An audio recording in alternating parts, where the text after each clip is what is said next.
thanks to everyone for being here this morning or this afternoon, depending on where you're joining us from, for our Lunch and Learn webinar today. I am Jessica Horde, Director of Communications and Development here at Habitat for Humanity of Greater Memphis, and we're so happy to host today's Lunch and Learn. It's actually part of something that we've been calling our Building Community campaign, which we launched a little bit earlier this fall to keep our Memphis Habitat family engaged from home. So I know a lot of y'all have attended these before. I hope you'll continue to attend them. We'll continue to host these well beyond the time that we're all gathering together again. I think we've been able to have a lot of folks attend these and have some deeper dive discussions about Habitat's work. So you all know, I think a lot of you know what Habitat does and what our mission and vision are. And so that's kind of where we always like to start. Habitat's vision is a world where everyone has a decent place to live. And we work every day here in the Memphis area to make that vision a reality. And, you know, you all know, everyone pretty much knows that Habitat helps families build and buy affordable homes with affordable Habitat mortgages. That's our core program. It's existed since Habitat was created. We've been doing it here in the Memphis area for nearly 40 years, in fact, and have served over 500 families with that home buying program. But we do more than that. Habitat is more than that. And here in Memphis in 2015, we launched something that we call our Aging in Place program. And that program exists to provide critical repairs and accessibility and mobility modifications for older homeowners who can't afford to make those improvements themselves. That program alone has served over 1,000 families here in Shelby County. And a few years ago, Memphis Habitat actually also helped launch a statewide Aging in Place effort that's working in numerous communities across Tennessee. So what we're here to talk about today is those programs. We wanted to have a conversation that dug a little deeper, that gave our attendees some insight into what those programs entail, how you qualify for those programs. And we want to talk a little bit about the impact of those programs on our community and our clients. And I'm happy to be here today with several members of our amazing Memphis Habitat team. We have a lot of folks here on the call today that you're probably going to see for the first time on our webinars, and we're excited to have you meet them and hear from them directly. They're members of our programs team, and so I will let you meet them shortly. Just a little bit of housekeeping. I think we all know the Zoom rules by now, but we're going to do Q&A toward the end. So feel free to drop your questions or your comments along the way, either in the comment box or in the Q&A. And myself and the team will be watching those throughout and gathering them, and we'll shift to Q&A toward the end. So please drop your messages in there for us, and we'll share them with the panel toward the end of the webinar and get your answers. So I'm going to turn it over to today's host, who many of you have met before on our webinars. Her name is Chris Reeder Young. She's going to be our moderator for today, and she's been our moderator for many of these conversations because she's fabulous at it. Chris is an applied anthropologist, and she has worked as the Senior Research and Evaluation Manager here at Memphis Habitat for 12 years. So welcome, Chris. Again, everyone, we're going to do Q&A at the end, so please feel free to drop your messages along the way. And we're just so happy to have you here. I can't wait to have Chris introduce you to the rest of our crew and have this deep conversation about the work that Habitat does. So Chris, I'm going to turn things over to you. Hey, Jessica, thank you so much. Well, good morning / good afternoon, everyone, depending on where you are tuning in from. I have the absolute pleasure today of moderating conversations with two awesome women who I consider friends and fantastic colleagues. Liz Miller and Laura Anderson are just superstar staff members in the Family Services Department and the Programs Department, which deals with different types of services. Liz is our Senior Family Services Manager. She's helped homeowners from the day that they step into our program until the day that they close on their home, and then maybe even after with post-purchase support and Q&A. A little bit of history on Liz. She's been with us for 7 years. She has a degree in social work from the University of Memphis. Woohoo. Laura is the program manager one in our Aging in Place program. She has a master's in medical anthropology, also from the University of Memphis. Now, for 8 years, she's helped with the home ownership program as well, but she has primarily managed the Aging in Place program and helps get the applicants ready, again, kind of from the beginning to kind of the scope of work and then closing out the program.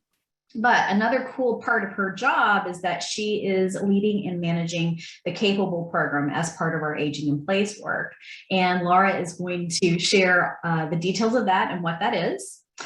So I would love to go ahead and kick our conversation off by asking Liz Miller, our superstar homeownership person, to share a little bit about the new Homebuyer program. So Liz, do you want to pull yourself up and turn on your camera so that we can see you? There you are, Liz. Well, welcome. So just to kick us off with this awesome conversation, can you tell me a little bit about the Homebuyer program and then some of the qualifications? And then in a little bit, I'm going to ask you to talk a little bit about why the program is so good for first-time homebuyers. Liz? Okay, great. Thank you, Chris. And hello, everyone.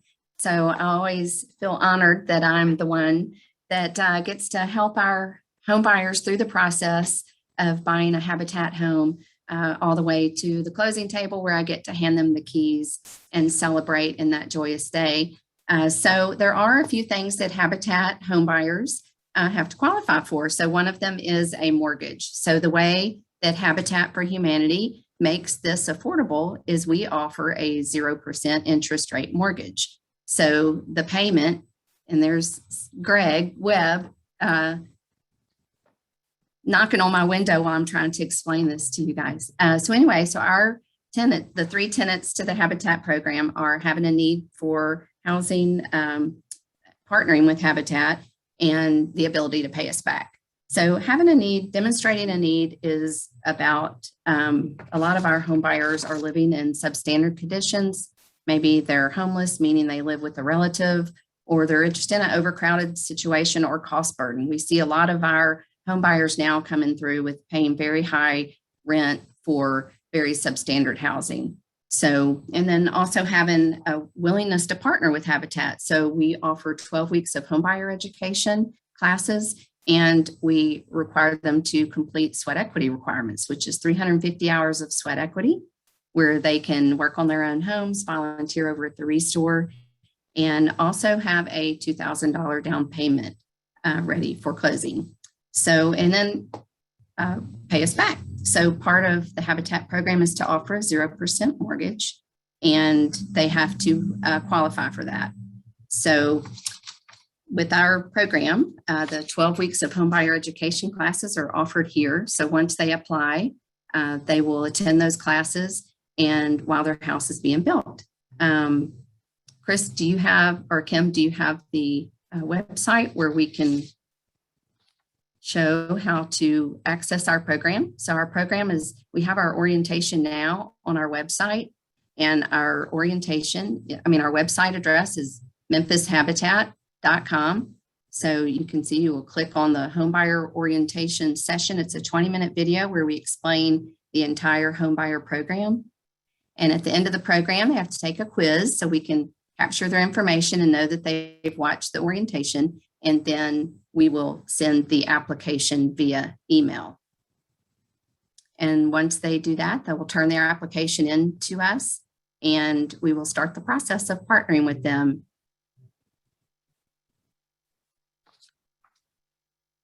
That's it.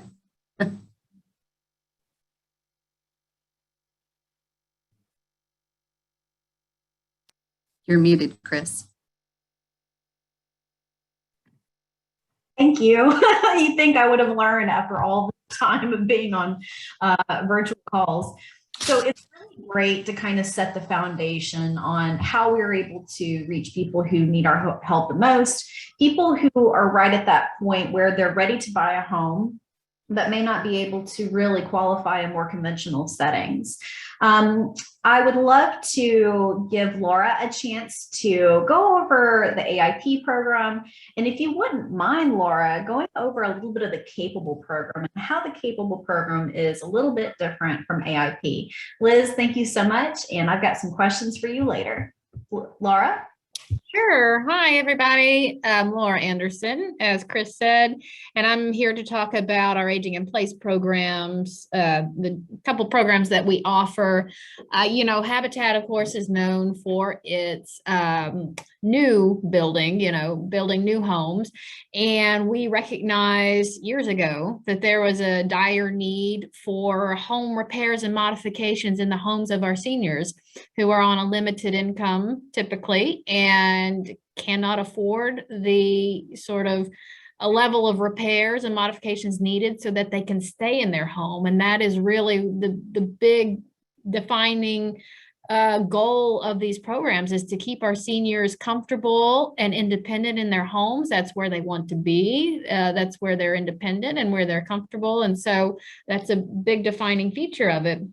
So we started an Aging in Place program, and the Aging in Place program offered by Habitat offers a lot of accessibility enhancements, grab bars, things like that in the bathroom. The bathroom, of course, can be a dangerous place for a senior or for anybody, really, because it's wet and slippery. And so we try and put in enhancements in the bathroom to keep them safe. We look at sometimes energy efficiency improvements and really critical home repairs. We offer the program to seniors ages 60 and over who own their own homes. And there is a long list of eligibility features in order to qualify for the program. And so I'm someone who kind of gets people in the program and guides them through and makes sure that they do qualify and they are eligible. In order to qualify, you have to meet all of the following criteria, and it is quite a list. So here we go. You have to own the home. Your name has to be on the deed, and you have to live in that home full time. It has to be your full-time residence. You can't own any other properties. So you can only own one home, and you have to live in that home full time. So if you own more than one property, you would not qualify. I already mentioned you have to be 60 and older to qualify. Primarily, we have served a little bit outside of Shelby County, but for our Aging in Place program, primarily we focus on Shelby County. We've done some homes in Fayette County, but primarily we focus on Shelby County.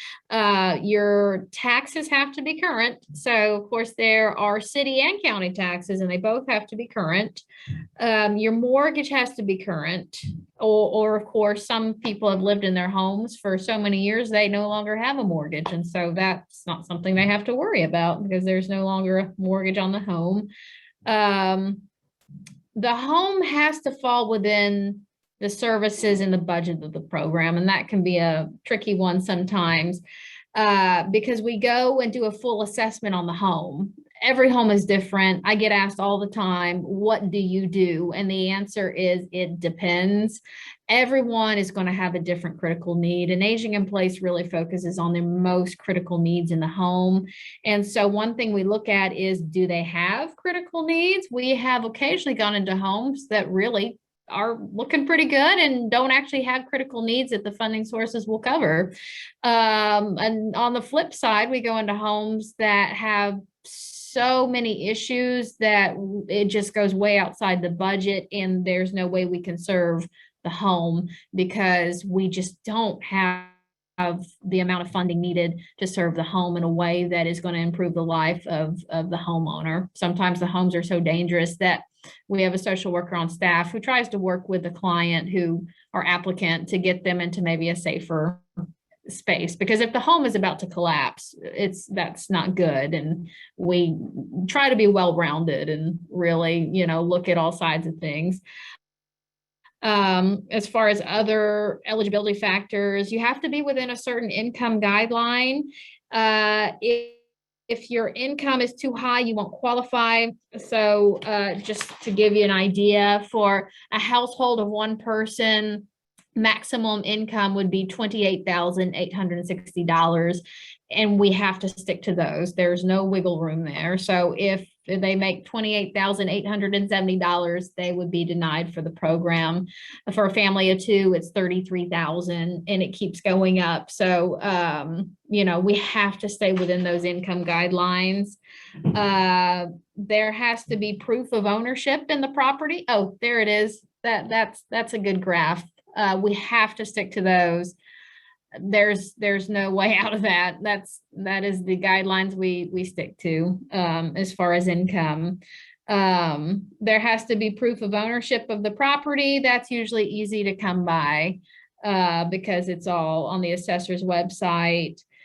This is a tricky one. All owners on the property deed must be available to sign all documents that must be signed. So we occasionally have homes that have been inherited, and there's like 10 family members on the deed because they were all placed on the home by like a grandfather. And so if there's 10 people on the deed, we need 10 signatures on certain documents. And if not everyone agrees to sign, then they're disqualified essentially.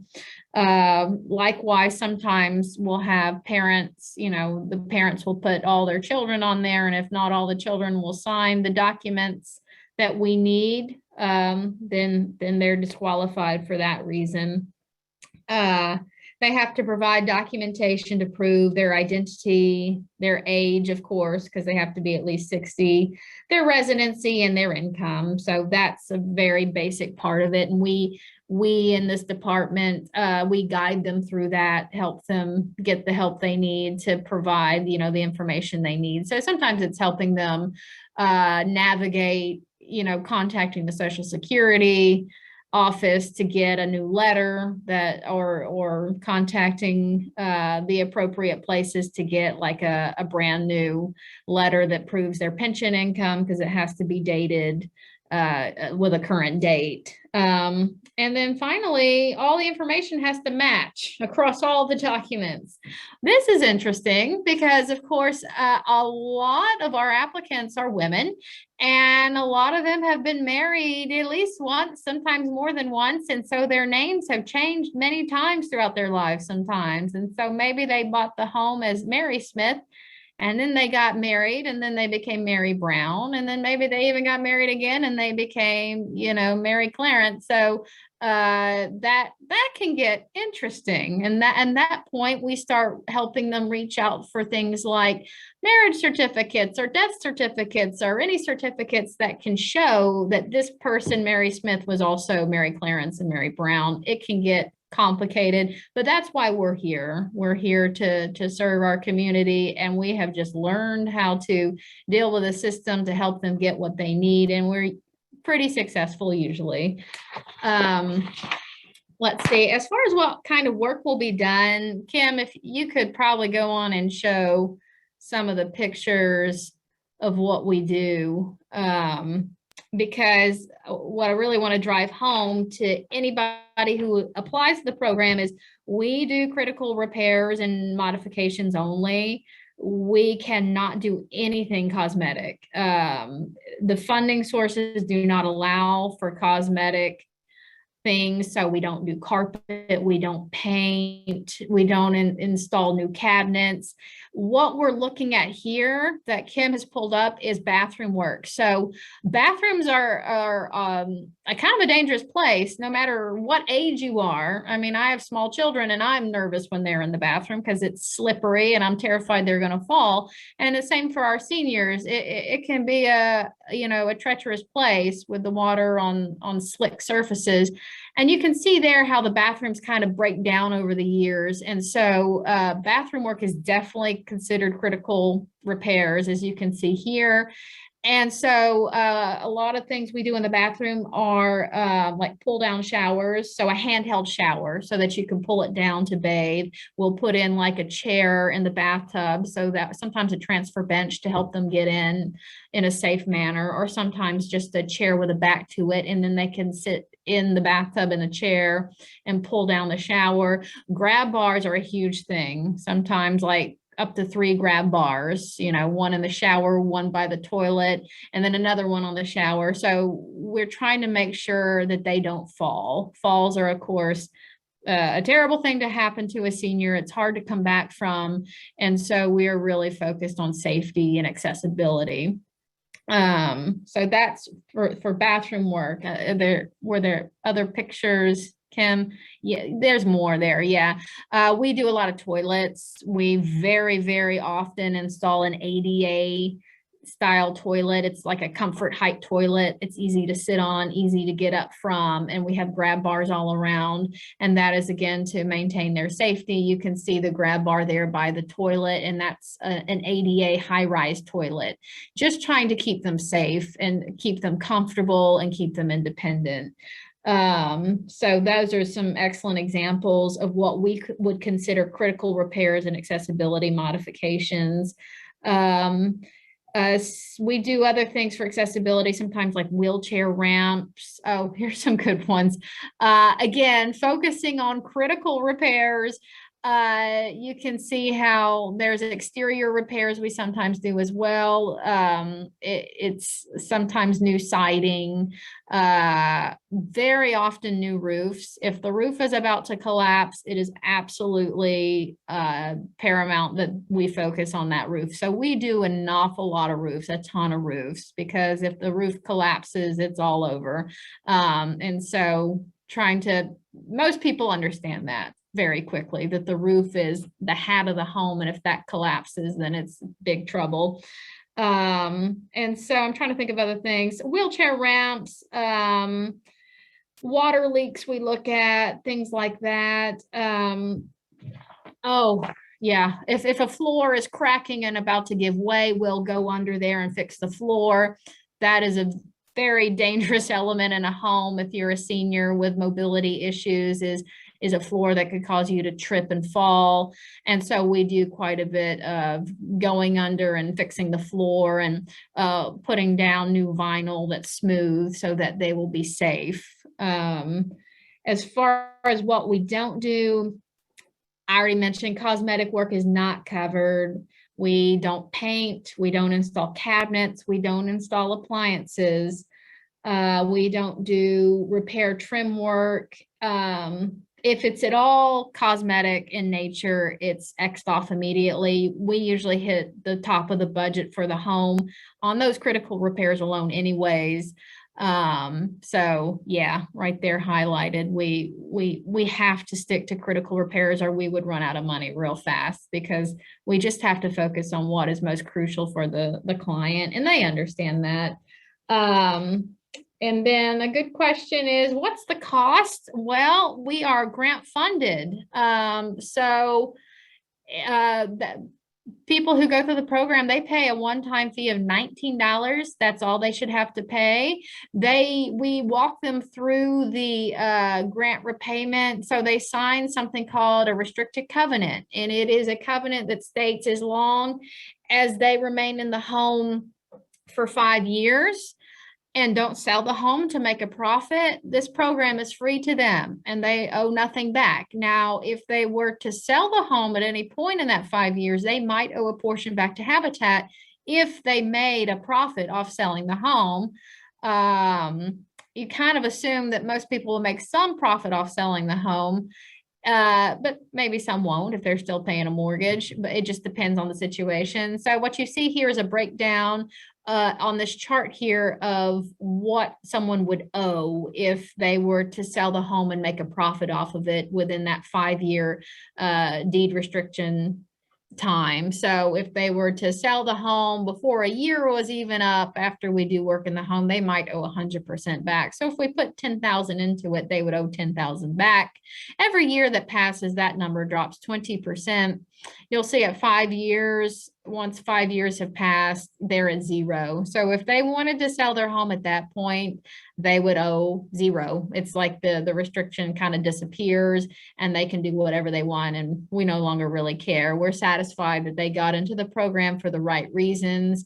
I get a lot of questions from people saying, well, what happens if, someone were to pass away, or if the applicant needed to move into a nursing home or move in with family because of, of issues, health issues, things like that, or mobility issues.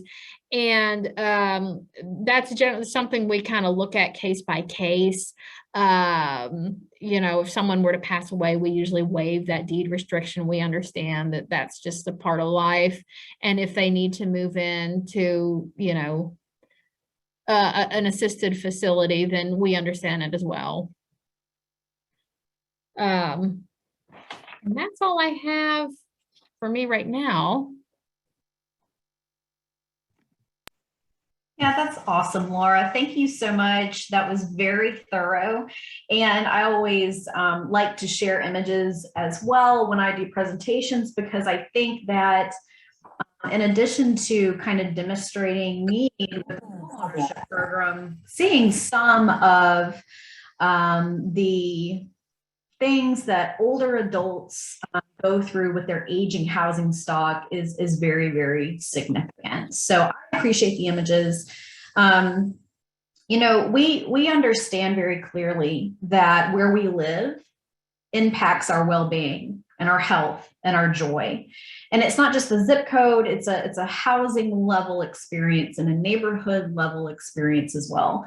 Habitat knows that affordable and safe and non-crowded home ownership specifically is important for homeowners who enter into the program, but their families, the folks that they love, who love them, and their extended networks. We know that aging in a house that is accessible and healthy are important features for older Americans, and then the people in their lives who also love them. As an adult, kind of part-time caretaker of an older woman, a mother, it's important for me to know that my mother has a grab bar to hold on to while she's doing activities of daily living in and around her home, especially the bathroom, which can be kind of a spooky place for older adults.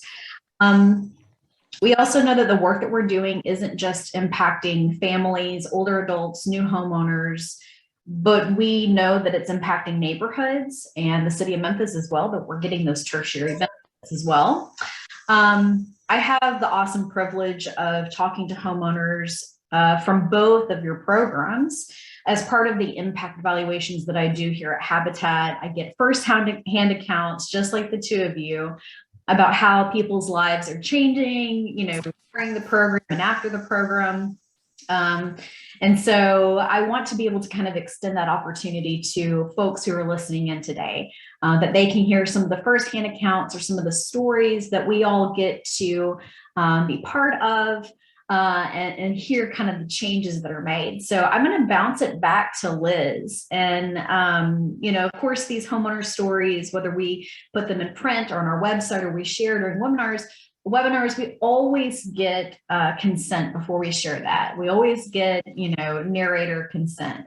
So just so everyone knows, we've asked permission before we share these, and then we omit certain things so that we don't break anyone's anonymity. But Liz, if you wouldn't mind sharing maybe some stories from a homeowner or homeowners, and let us know about what their lives have been like. Okay, great. Thank you, Chris. So I have many stories of inspiring people that I work with that are purchasing homes through Habitat. But one in particular, I had an application come in from a female security guard who was living with her mom and her two children, and she was going to college part-time. They were paying $650. Of course, this was 5 years ago, so I'm sure it would be more now. But at the time, they were paying $650 for a very, very substandard house in a high crime area. And she heard about Habitat on the news because it was when President Carter was here and we were building in the Bearwater neighborhood. So she just dreamed of owning a home for her mom. Her mom was living on a fixed income and had never been able to buy a home herself. So she had grown up in apartments all her life as well. So she just dreamed of owning a home for her mom and her kids. And when she saw that on the news, she said, I'm going to do this and I'm going to buy a Habitat home. So she came to our orientation and learned all about our program and how we offer the 12 weeks of homebuyer education classes. And She was really wanting to see if she qualified. So we encouraged her to apply, which we do that. We encourage you to apply to see what all it will take to qualify. So she applied, and she did have to pay off a few things and get her credit in line, because we do not require a credit score, but we do require that all like collections and judgments are paid off. So she had some work to do. So she was ready. So she worked on this for 2 years. She came back to us 2 years later, and she said, okay, I'm ready to go. Where are y'all building? So I reran her credit, requalified her. She qualified great. She was ready to go. So can you believe, though, that a couple of years after the Carter build, we got 5 more lots in that same neighborhood she dreamed of living in. And it just so happened that it was next. So she was able to purchase in that neighborhood that she dreamed of purchasing in. So she was so excited. And she, long story short, she did close. And she's been there a couple of years now. And I just spoke with her the other day, and she wanted to share with me that she was able to finish her degree in social work, and that she was in the process of looking for a job. And I just was so thrilled to hear that. But I also was glad that she shared with me, how it has been living in her Habitat home. And she just was so excited to tell me all about her home and how affordable it is, how she was able to manage to go to school part-time, finish her degree, pay a low utility bill, not have any maintenance to take care of because her house was brand new, and knew that her mom was able to, have her own bedroom. The boys were able to have their own bedrooms. So her life was just easier and more affordable. So she was able to finish her school, and she just wanted to thank me and thank Habitat for making both of her dreams come true. So I just love her inspiring story, and I hope that that inspires others to apply for our program. Yes, thank you, Liz. I love that story. It's a story about not just one generation, but several. It also shares some of the health impacts and educational outcomes that people are starting to study more rigorously, where we see how does having a safe, affordable, private room maybe change trajectories for students so that they have a place to hang out, do their homework, study, maybe take a break away from like their kid sister and have some privacy and just kind of chill. Because we know that the effects of overcrowding can be significant for all families and every member of the family as well. So I love that story. So I'm going to bring Laura back on and ask, a similar question. If you could maybe share with us and the audience today some stories or a story of an aging in place client and their experience that you have been able to kind of engage with and witness. So I have to kind of introduce a second program we have to kind of get in the story. We have a program called Capable, and it's an interdisciplinary program, and it combines like home health with home modifications. And it's a huge undertaking because it combines all these people together. So it employs an occupational therapist who does 6 home visits, a registered nurse who does 4 home visits.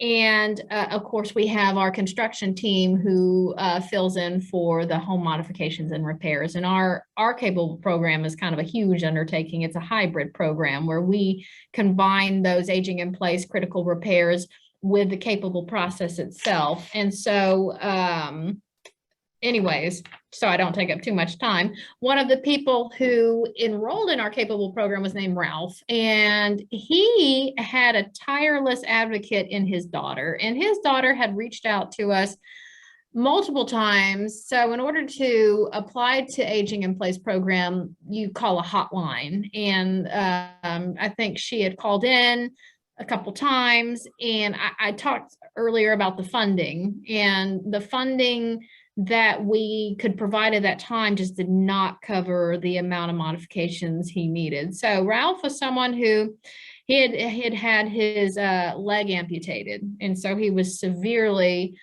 restricted in his movement. And so his daughter recognized that he needed some help and that she could not provide that.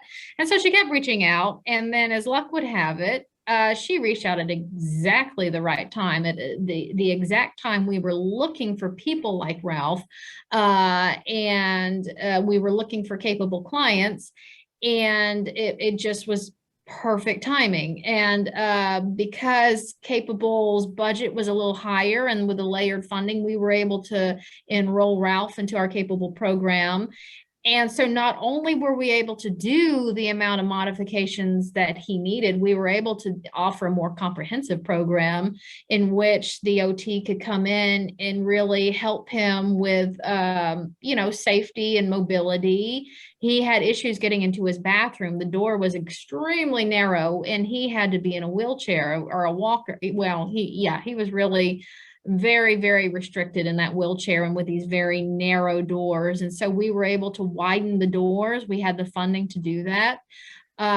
We were able to get him a roll-in shower, a handicap accessible sink, many grab bars, because we were really trying to keep him safe. We installed a Medline bed assist bar so he himself could get in and out of his bed on his own without help, which was very good because his daughter lives in Nashville and she was tearing her hair out. She was so, nervous about him living in the home by himself. And he had some home health services because of the nature of, he was on Medicaid and he was an amputee and he definitely needed that help. But his daughter being in Nashville was just full of stress and just desperate for him to get that help. And so we also created a concrete wheelchair ramp that allowed him to safely exit his home. There was this insane sinkhole right in front of his door that we were able to fill in. It was, as you can imagine, a huge hazard for anyone, let alone someone who's severely restricted with mobility issues. And with the help of those accessibility modifications, he was able to put his prosthetic leg on and he could suddenly navigate his own home and he could go outside and he could do it safely. And so you think about being restricted in your home, he really kind of hung out in his bed all day because his movement and mobility was so restricted.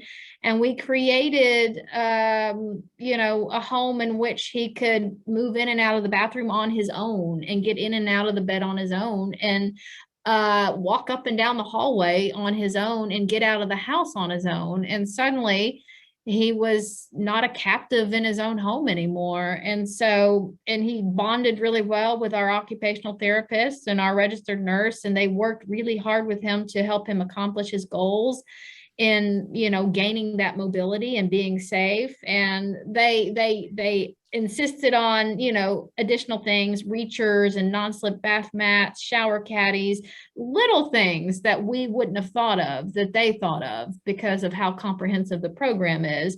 And so he restored a lot of his independence and a lot of his well-being because he was no longer just restricted to being in the home. So, and they're relatively low-cost things when you think about it, just like a ramp and grab bars and kind of grab bars up and down the hallway, but things that were able to allow him to put that prosthetic leg on and start walking again and start being independent again. And so that was a huge success story for us. It created it made us feel really proud, and he was really proud, and his daughter was ecstatic when we were able to do all that for him. Yeah, absolutely. And again, this isn't just one generation. This is probably going to include several generations where it's an adult child who is doing their best to try to help their aging parent. And we have to think in terms of long-term, right? We are all working at this intersection of health and housing, and the greatest wish that we can have for the families that we serve is that they have a long, happy, healthy trajectory in their home. For those of you tuning in who may not know, the cost to live in a nursing home covered by Medicare or a similar payer system is about $87,000 a year. So if we're able to provide grab bars, a compliant toilet, maybe encourage better lighting around the home so that you can see better. That can keep an individual out of, premature entry into a nursing home or assisted living, or even moving in with an adult child. Because as I do these surveys and evaluations, what I learn is that individuals who are 55 older want to remain independent. They want to stay in their communities. They want to go to their community centers and hang out and spend time with their friends. They want to volunteer. They want to be able to care for their grandchildren. All they need is just a touch of help to make sure that they are safe. And in general, it saves them money. It also saves Medicare costs, hospitalization frequencies at which individuals may be going to the hospital for accidents, falls, things like that. So it really makes a huge impact. And of course, I want to continue to brag on Liz and Laura that their social perspectives and their compassionate perspectives, in addition to their expertise in their fields, make a huge difference in the way that we're able to serve people. I always like to make sure I give a shout out to the individuals who are part of the teams, right? Because teamwork makes the dream work. And as a researcher, I can't do anything at Habitat without the support of the folks I work with, and making sure that we are always focusing on the client. So, we do our best to make everything as client-centric as possible. So we have had a couple of questions drop into the chat box. One said, let's see, does the AIP home, does the repair home need to be a Habitat home? And the answer to that is no, it does not have to be a pre-existing Habitat home. Our Aging in Place program serves older homeowners regardless of whether they own a Habitat home or not, right? And we can go into that further at some point if you'd like to follow up with that in the chat box. But within Memphis and Shelby County, we extend that opportunity to individuals on the hotline. So Laura, thank you for sharing that story. Liz, I'm going to briefly bounce it back to you. Attendees, again, feel free to drop any questions into the chat box or the Q&A chat box. But Liz, I was wondering if you could explain the sales process, right? Earlier I mentioned conventional loans versus, kind of the Habitat method. Is a Habitat mortgage closed the same way as a conventional mortgage?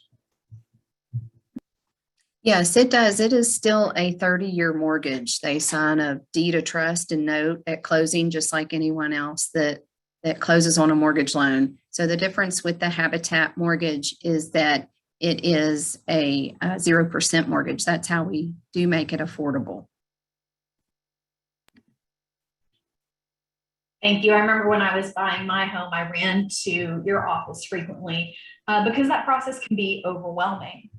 And so you, Jackson, Steve Harrington, in addition to Liz Miller, kind of make up the dream team of the Family Services Department. So that in addition to intake and preparing homeowners through the homebuyer education process, just any question or consideration a future homeowner might have, it has a safe place to land with you, Liz, and Steve. Steve is fantastic at making sure that post-purchase support is available to individuals who go through our program. And I can say the same about the experts who work in the Aging in Place program, the program's team. Treva Cease is a social worker who is probably the most endlessly compassionate woman that I've ever met. And she has been able to kind of talk about this holistic view of aging well-being. She's fantastic at providing referrals. And of course, Laura has her to kind of bounce kind of social support off of each other to make sure that any additional needs that clients might have that Habitat may not be able to address, that we have some really great referral services. So there's that. So I have a question actually for myself that came from our director of communications, and she asks if I could tell you guys some more about the research about home education benefits and how that impacts clients. As a short overview, we know that individuals who have access to affordable mortgages that are safe and built to the need of that individual can see lots of kind of health outcomes and benefits. right? So we think in terms of having a door that is wide enough for maybe a person who is in a wheelchair to come in and out, or maybe for them to have individuals who are in a wheelchair come to visit them. So making sure that we're building homes that are inclusive and equitable and considerate of all different types of humans that we have on this planet is a major priority for the new homeownership program, as it is to the Aging in Place program. When we think in terms of adaptation and making sure that the house is equipped for an individual who is aging in place. We think in terms also of a person's ability to set aside money, that the individual has, financial pockets where they can maybe benefit from affording medication better, affording extracurricular activities for their children. When you don't have to spend all of your money on exorbitant costs related to housing and utilities, you have the ability to afford necessities. And those necessities can be food, medications. And again, that applies to both our aging in place clients and for individuals who are going through the first time homeownership program. So I like to preach the good word of research as often as I possibly can. I would love to see some more questions in the drop down box, but I'm not seeing any just yet. We may end a little bit early today. Laura, Liz, do you have anything else that you would like to share? Laura, I know that you mentioned that roots were very significant interventions in the homes, and you mentioned things that are modified in the bathroom as being very, very pivotal for health outcomes for older adults. Can you think of any other interventions that you see for aging in place clients that in particular have a big bang for the buck? Sometimes their doors are often kind of messed up, and so it doesn't seem huge, but putting a brand new lock on that door, because sometimes the locks stick or they don't work well and they're hazardous and dangerous, and so you want them to be able to seamlessly lock the door and open the door. So putting a new doorknob on and with a new lock set and key with it, I mean, if there's a fire in the middle of the night, you want them to be able to easily open that door. And then of course, just for safety measures, you want them to be able to lock the door. So that is a very relatively small cost with a huge impact in terms of emotional well-being and physical well-being. We install carbon monoxide detectors and smoke detectors, and a lot of people don't actually have even a smoke detector. And that is another big bang for your buck. They're very, they're not pricey. They're very affordable. And so that's an easy thing to install that is incredibly important for their safety and well-being. Lever handles, so that they can easily turn on their faucet. So we often do that to the faucet so that they can easily, if they have arthritis, turning the knob is difficult, but a lever handle is easy to operate. So there's some very small things that we can do that makes their lives much easier and makes navigating the home much easier and keeps them independent. Yeah, well, thank you for sharing. It's amazing how small adaptations in the home can make such huge impacts for individuals. As we know, as we age, activities of daily living can become a little bit more difficult related to vision, balance, and then even doing the things that we might take for granted is difficult or easy, even dressing oneself, participating in toileting activities. These are all things that gerontologists and social scientists like myself need to pay attention to make sure that we're serving people fairly and again, equitably. So great answer, Laura. I love that. Of course, we study that here at Memphis Habitat. Liz, I'm going to bounce to you real quick with a question. We talked about qualification, and Laura, you can jump in here as well if you'd like. But Liz, primarily for the new homeownership program, what is the biggest hurdle when people are trying to qualify for our program? And then what does it look like to navigate around that hurdle so that we can make sure that folks are as successful? Because we want to make sure that folks are as successful as possible. Liz? Mm-hmm. Okay. The biggest hurdle we see in our program with people applying is usually credit. They've got maybe outstanding collections or judgments that they need to work on and pay off. So we encourage people to go on and apply for our program because we pull a 3-merge credit report, and that way they'll know what's on there and they'll know what they need to do. So we do encourage that because we are housing counselors. So we want to work with them to help them navigate the program, but also get their financial information in order to qualify, of course, but also to just live a better life. You know, we teach budget classes. We have very comprehensive homebuyer education course that they go through, like I've mentioned. And so the part about affordability, though, with the rent being so high in Memphis right now, you know, I get this question a lot. Anyone can apply for a Habitat home. I get this call all the time about, do I have to be a single mom with kids to buy a Habitat home? And no, I don't know where anyone has heard of that, but no, the Habitat program is open to anyone that would like to qualify for a brand new home at an affordable price. So it is a mortgage that they have to qualify for. We run ratios just like any other housing mortgage, you know, at a bank or mortgage company. Our ratios are like 30 over 43%, so very similar. So it just, they won't know where. I mean, we want to encourage them to come in and apply so they'll know what all they need to do to reach their goals. And we all are good credit counselors, and we can help with that. Yeah, thank you so much. Several years ago, I did a study where Memphis was targeted some of the most painful, difficult, predatory loan practices. And so many of the families in Memphis are still recovering from that targeted financial behavior at no fault of their own. Financial literacy is really tough, and we have high rates of poverty. We have high rates of inequitable policy. And so I think Habitat being available from start to finish is such a beautiful part of what we do. So that we can get everybody at the same starting line, because we all show up at different places. So thank you for sharing that. Laura, did you want to share a bit before I bounce it back to Jessica? What is one of the hardest parts of qualifying our aging in place clients that you can think of?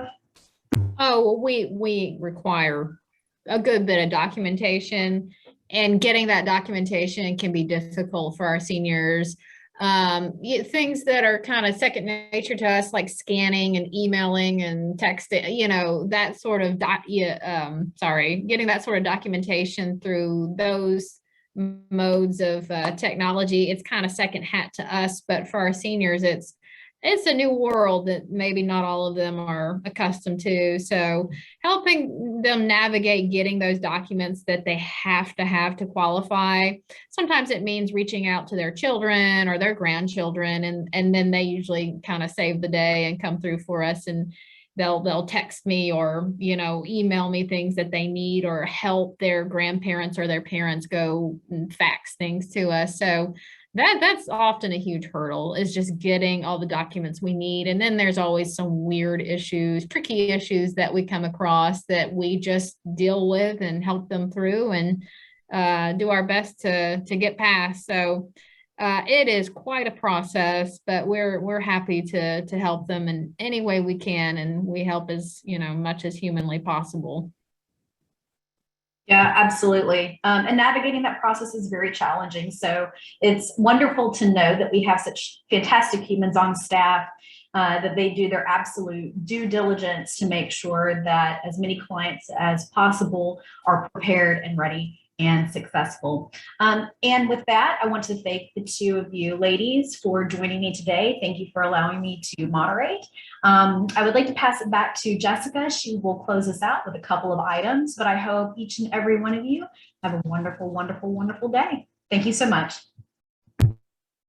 Thank you, Chris. Thank you, Liz. Thank you, Laura. Thank you all so much for such a fantastic conversation and a little bit of a deeper dive into what our two main programs are, and the clients we serve, and the challenges that they face. When we close these things out, whoever the host is typically has some takeaways, and what I kind of kept coming back to is something that we say all the time here at Habitat, that through shelter, we help our clients build strength, stability, and self-reliance, or independence. And I don't know how many times Laura brought up the word independence with our aging in place client story, and just in general, that, you know, aging in place is such a wonderful complement to our home buying program, in that we're helping preserve housing and helping an older adult retain the independence that we know they want to keep and to stay in the home that's theirs, that they've lived in for many, many years. And then on the home buying side, Liz, your home buyer story, if that's not strength and self-reliance, I don't know what is. You know, that home buyer's determination to work through the hurdles to get to the point where she could qualify to buy a home, to be able to create that new opportunity and that new foundation for her family. So that was a fantastic story. You know, our work isn't really the work, the construction or the repairs. It's our work, but it is not Habitat's work. The real work happens when the families move in or when the repairs have been completed. You know, Habitat's kind of just a tool for our clients and the families that we work with to make a positive change for themselves. So thank you all so much for sharing that information with everyone that's here. You know, before we close out, I do want to let folks know about other things that we have coming up, because we certainly have a couple virtual things coming up really quickly. First, I want to share one question I got was, when and how can someone apply for aging in place? We actually, later this week, we're going to officially announce it. Our website is not fully updated yet, so I want to share that with everyone. We are going to have our next aging in place call-in date on December 2nd at 9 a.m. So please watch memphishabitat.com, and of course all our social media and stuff, and our hotline as well, which I think is 322-3500 for aging in place. We'll get all the information updated, but our next call-in date will be December 2nd, and it will be for Shelby County residents over the age of 60 who own their homes. More to come on that. We have another town hall day after tomorrow on Thursday, the 18th, and we're going to give a quick update on some of our home buying efforts this year. And Liz will be back, and other members of our family services team are going to do a deeper dive into our home buying program, kind of a mini orientation, because we actually have homes that we are still selling right now. We're making plans for the next year.